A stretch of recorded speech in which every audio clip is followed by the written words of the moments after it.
अगर तुम्हें ऐसा लगता है कि तुम लेजी हो तो तुम गलत हो, क्योंकि तुम हमेशा से एक गलत सिस्टम को फॉलो करते आ रहे हो। तो इस वीडियो में 3 ऐसे जापान के टेक्निक शेयर करूंगा जो एक्चुअली में तुम्हारी लेजीनेस की स्मिथ को खत्म कर देगी। सुनना ध्यान से, क्योंकि लास्ट वाला टेक्निक इतना डेंजरस है कि ऑलमोस्ट सभी पावरफुल लोग फॉलो करते हैं। इवन मैं भी इसे फॉलो करता आ रहा हूँ। वीडियो काफी इंटरेस्टिंग होने वाली है। इससे पहले जिसको भी ये रिलेटेबल नहीं लगा वो स्किप कर दो, क्योंकि फालतू का टाइम वेस्ट मत करो। तुम्हारा टाइम तुम्हारे लिए काफी इम्पोर्टेंट है। अगर तुम्हें रिलेटेबल लगा है तो let's start this legend in the match. Technique number 1, kaizen. देखो, काइजान का सिंपल सा मतलब है छोटे छोटे इम्प्रूवमेंट से अपने लाइफ को बेटर बनाना। चलो इसे सिंपल लैंग्वेज में समझाता हूँ। देखो, जब तुम्हारे पास कोई बड़ा टास्क आता है तो ब्रेन तुरंत एक सिग्नल देता है, ये काफी मुश्किल है, बाद में कर लेना। और तुम वही करते हो। या तो तुम फोन उठा लेते हो, या तो कल करूंगा बोल के खुद को सेटिस्फाइड फील करते हो। बट इसमें तुम्हारी कोई गलती नहीं है, ये ब्रेन का नेचुरल रिएक्शन है। और तुम्हें पता है, मैं भी इस टॉपिक पर रिसर्च करने में 1 वीक लगा दिया था।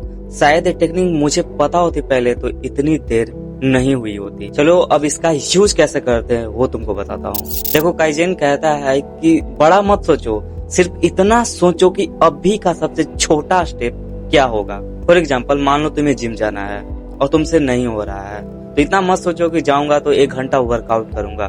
बस इतना सोचो, पहले जूता पहनता हूँ, पहन लिया, अब घर से बाहर निकलता हूँ। जब घर से बाहर निकलने गए तो ऑटोमेटिक जिम चले जाओगे। इसमें कौन सी बड़ी बात है।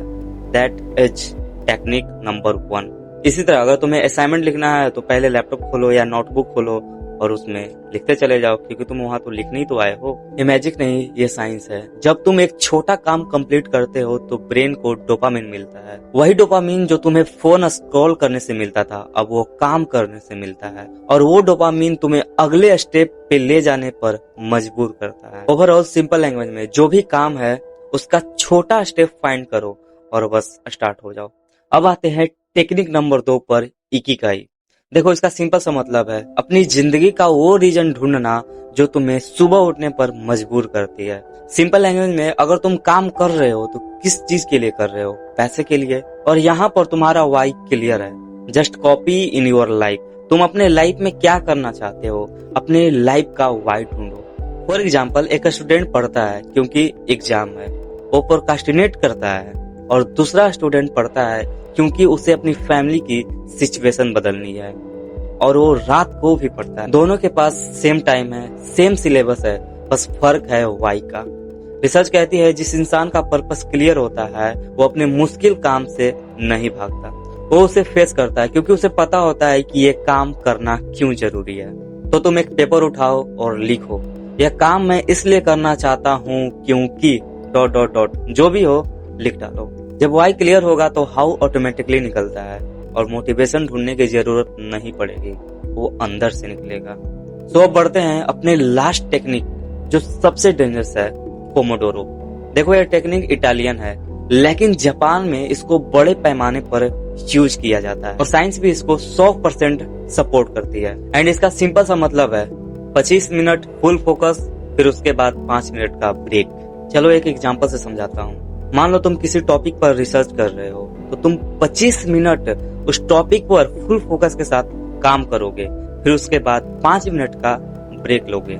क्योंकि रिसर्च कहती है कि हमारा ब्रेन मैक्सिमम 20 से 25 मिनट तक किसी एक चीज पर फुल फोकस के साथ काम कर सकता है। उसके बाद क्वालिटी उसकी ऑटोमेटिकली गिरने लगती है। तो करना क्या है, फोन उठाओ, टाइमर लगाओ, और जो भी तुम्हें काम करना है उस पर 25 मिनट तक फुल फोकस के साथ काम करो। फिर उसके बाद 5 मिनट का ब्रेक लो, और उस ब्रेक में पानी पियो या कुछ भी करो, ये तुम्हारी चॉइस है। तो ये थी 3 ऐसी जापानी टेक्निक्स जो तुम्हारी लाइफ को बेटर बनाने के लिए काफी है। एंड आई नो तुम्हें सब कुछ क्लियरली से समझ में आया होगा, और आगे आने वाली और भी वीडियोस तुम्हारी लाइफ को बेटर बनाने में हेल्प करेगी, तो सब्सक्राइब जरूर कर लेना। अदरवाइज तुम्हारी चॉइस है, तुम अपने लाइफ को बनाना चाहते हो या तुम वहीं रहना चाहते हो जहां अभी हो, 5 साल के बाद भी और अभी भी। ये तुम्हारा डिसीजन है। मिलते हैं अगली वीडियो में।